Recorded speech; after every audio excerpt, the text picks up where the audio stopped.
কবিতা শিৰোনাম মুক্ত বিচৰণস্থলী। কবি গুণদা গোস্বামী। আজি সমাজৰ নাৰী শিক্ষিতা, উচ্চ শিক্ষিতা। কিয় আজিও নাৰী নিষ্পেষিতা, প্ৰতাৰিতা? সত্য যুগৰে পৰা কলি যুগলৈ, অতীতৰে পৰা বৰ্তমানলৈ, তাহানিৰে পৰা আজিলৈ কিয় নাৰী লাঞ্ছিতা, অপমানিতা, অৱহেলিতা? সীতা ৰামচন্দ্ৰৰ পত্নী। প্ৰজাবৎসল ৰামে কিয় প্ৰজাৰ সন্মুখত সীতাক সতীত্বৰ অগ্নি পৰীক্ষা কৰে বাৰে বাৰে?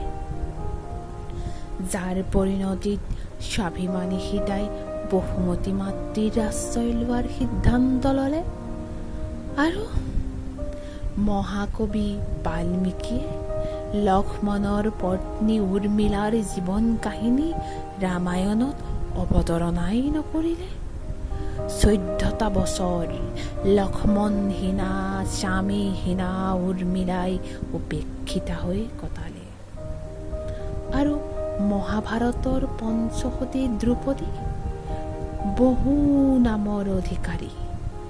দ্ৰুপদ ৰজাৰ দুহিতা দ্ৰুপদী, যজ্ঞৰ পৰা উদ্ভৱ হেতু যজ্ঞসেনী, কৃষ্ণ বৰ্ণৰ বাবে কৃষ্ণা, পাঞ্চাল ৰাজৰ কন্যা পাঞ্চালী, বহু নামেৰে বিভূষিত দ্ৰুপদী কিয় ৰাজসভাৰ বিজ্ঞজনৰ সন্মুখত পৰিয়ালৰ কনিষ্ঠজনৰ হাতত লাঞ্ছিতা, অপমানিতা?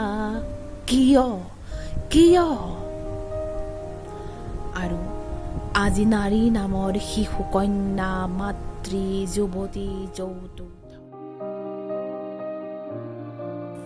হ'বনে উচিত বিচাৰ? হ'বনে নাৰীৰ মুক্ত বিচৰণস্থলী যৌতুক ধৰ্ষণৰ বলি?